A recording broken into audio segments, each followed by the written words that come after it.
that a lot of young people are getting into. I feel like everyone is an influencer now. No, a content creator. There's a difference. Yeah. Everyone is a content creator now. Everybody is holding their camera, be it at a function, Yes. at a party. Everyone is trying to create content. In your words, I'm not trying to bring back the noise. In your words, Yeah. tell us the difference between a content creator and an actor and actress and an influencer, because I feel like we're mixing the things. Right. So I want to just preface by saying, at the core of it, each and every single one of the people that you have mentioned can have influence. But it's not to say that they're specifically an influencer. And I think that's the point that I was trying to get across. It's not to say that if you're a skit actor, you don't have influence. It's just to say that you're not an influencer. True. You are a skit actor. Because an influencer is someone who has influence just because they have influence. That's who they are. They gain a large following that has and their personality has the power to influence buying power for brands, for hotels, for services, whatever the case may be, just through their personality and their lifestyle. So I don't have to tell you a joke. I don't have to film something like super extra. Like, it can just be a vlog where I talk about, oh, go and buy this from Pick and Pay, and people will go buy it from Pick and Pay. And I think that's what an influencer is. So my point was, we need to be able to differentiate and give more light to the people who can influence other people just based off of their personality. They don't do acting, they don't do anything else, they're not known for anything besides just being themselves. And that's what I saw when I was outside the country, is that Natalie can show up and just be Natalie. True. She doesn't have to say anything, she doesn't have to ask you on anything. She doesn't have to make people laugh. True. She can even piss people off to influence them, and it will work. And we know it actually works for her now as compared to when she started, for being honest. Yes. So that is the difference. A skit actor is someone who has a large following, especially the ones that I've seen, they have large following on TikTok because they do skits in order to send a message across. That is fine, but...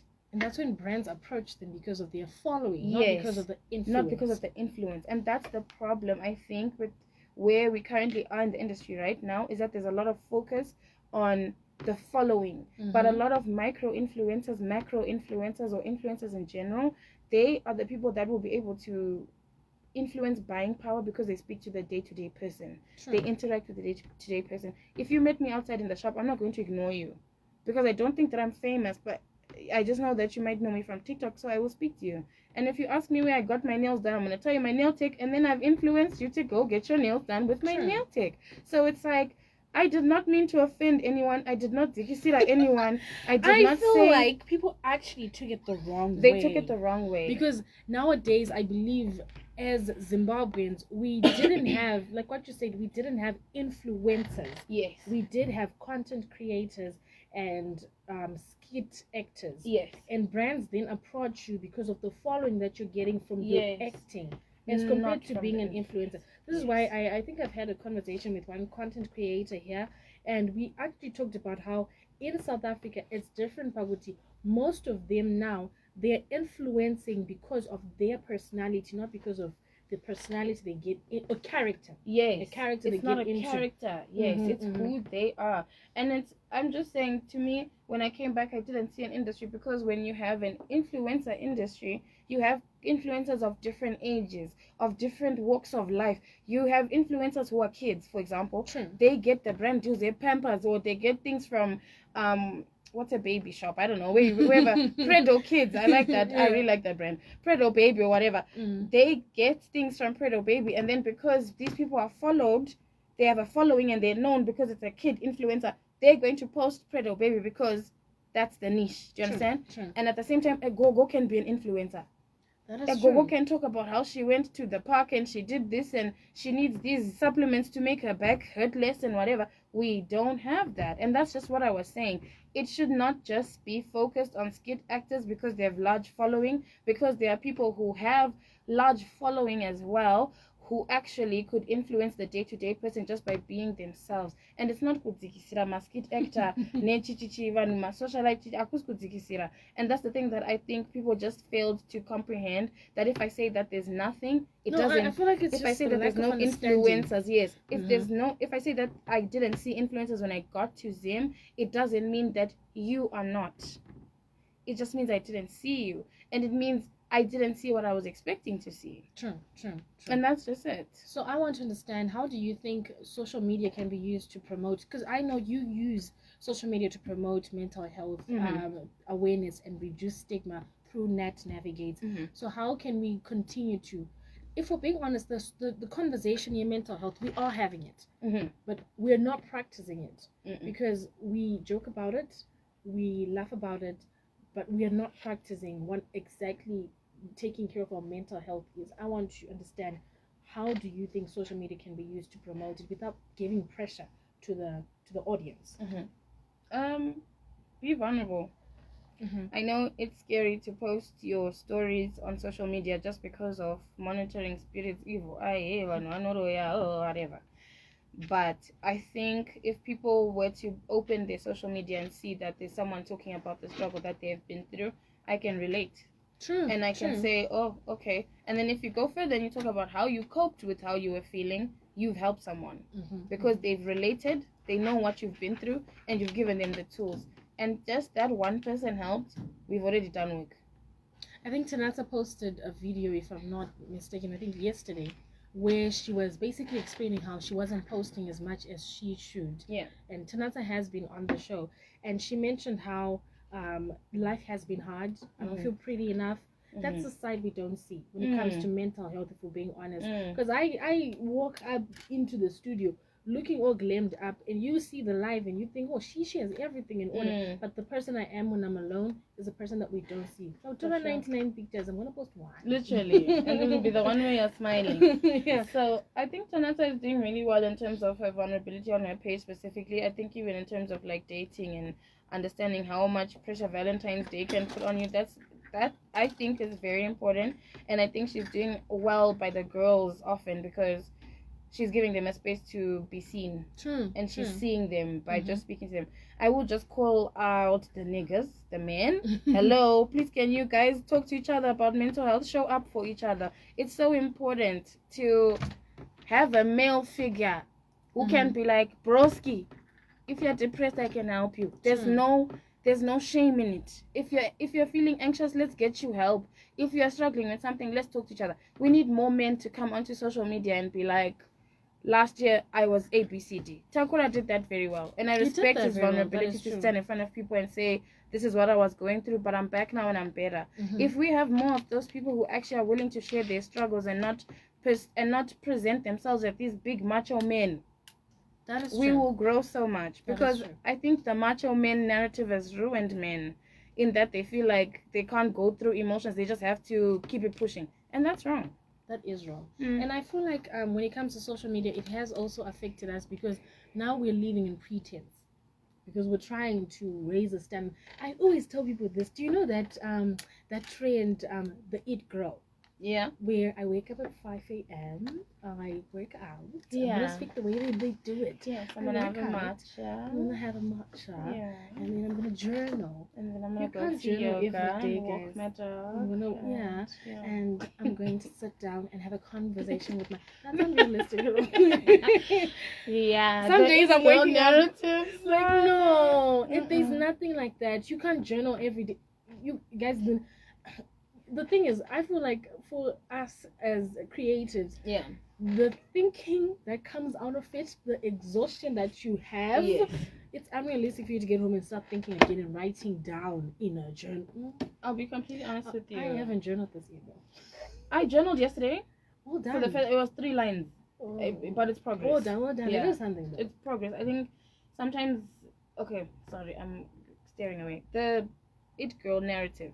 I think at the core of it, it's meant to show us that if you have a routine in life, you will succeed.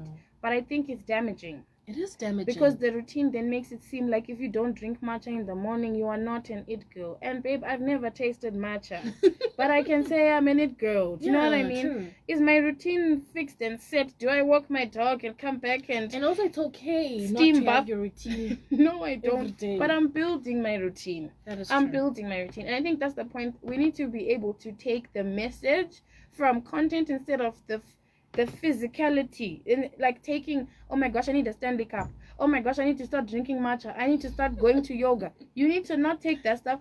Pilates. Yeah, like Pilates is good, it's great. But understand why you're doing it. Don't do it because social media said it. Like, come on, guys. So you mentioned that you're having content masterclass. And to everybody that doesn't understand what exactly it means to be a content creator and an influencer, you can check that one out. What inspired you to develop a content masterclass, and what I don't say what topics, because then you'll be telling us what you were doing, but what inspired you to develop that masterclass?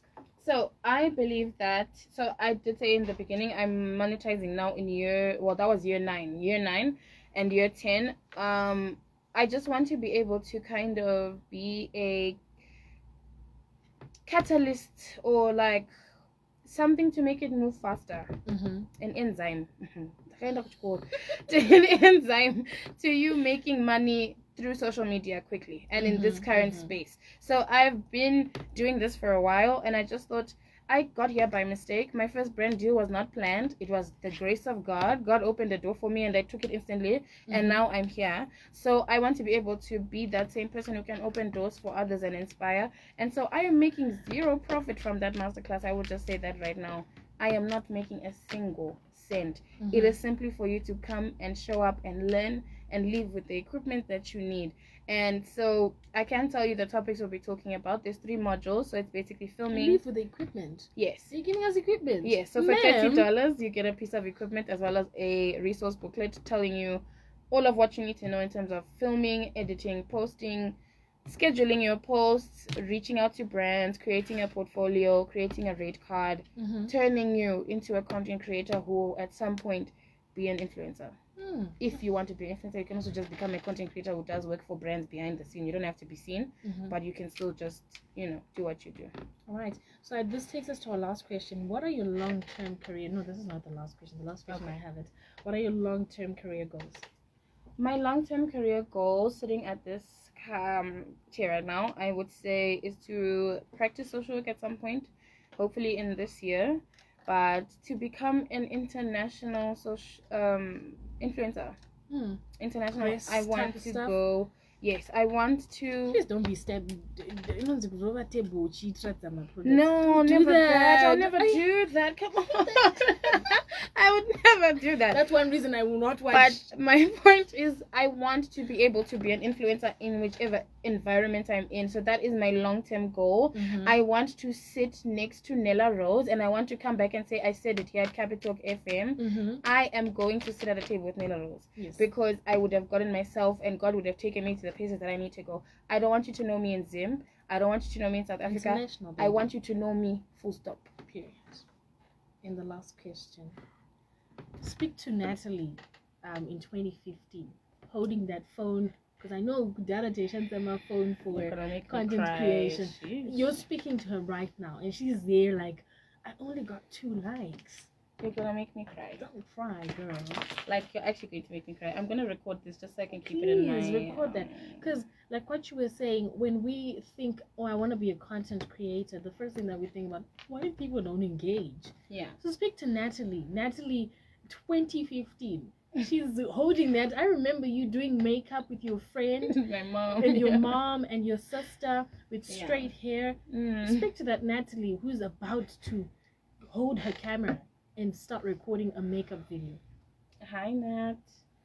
This is Nat speaking to you 10 years later. Girl, we have grown so bad. And I think I want to say I'm proud of you. Like, you opened the door, and now I get to benefit, like, the work of you opening that door. And I just want to say thank you. And you did not let anyone steer you off. I know you faced a lot of difficulty in high school where people just thought Vira and paying her, like she thinks she's so cool because she does YouTube, but you didn't let those people stop you. You still did it, And look where we are now. I just want to say I'm so proud of you, and I hope that I don't let you down with the gift that you gave us.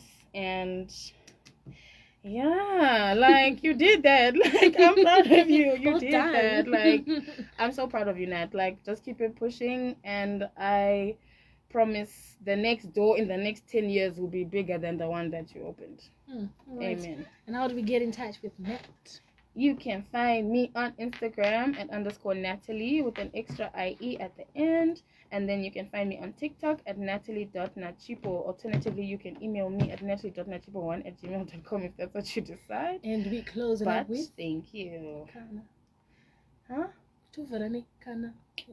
Kana. Oh, don't forget it. Kana usinga ndifarire. Jili cha namba zangu. Thank you.